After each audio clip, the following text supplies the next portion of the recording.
Wow momo আজকের দিনে খুবই পরিচিত একটি নাম। তবে কিভাবে শুরু হয়েছিল ওয়াও মোমো এর যাত্রা, আর কারাই বা শুরু করেছিল ওয়াও মোমো? জগদীশ দারিয়ানি এবং বিনোদ কুমার, দুই বন্ধু, কলকাতায় সেন্ট জেভিয়ার্স কলেজে পড়ার সময় তাদের মাথায় আসে এই মোমো ব্যবসার কথা। দুই বন্ধু 2008 সালে মাত্র 30,000 টাকার পুঁজি নিয়ে তারা নেমে পড়ে মোমো ব্যবসায়।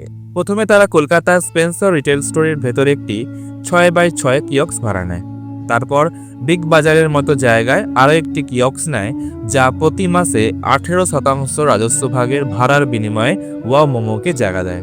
শুরুতে জগদীশ এবং বিনোদ দুই বন্ধু মিলে মোমো নিয়ে মলের ভেতরে চলে যেত, মানুষকে ফ্রিতে মোমো টেস্ট করানোর জন্য।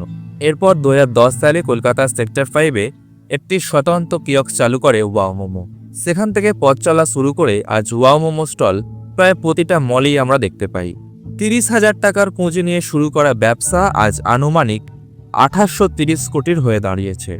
তো আপনিও নিজেকে ছোট ভাববেন না, নিষ্ঠার সঙ্গে কাজ করুন, আপনার কাজটাও বড় হবে একদিন।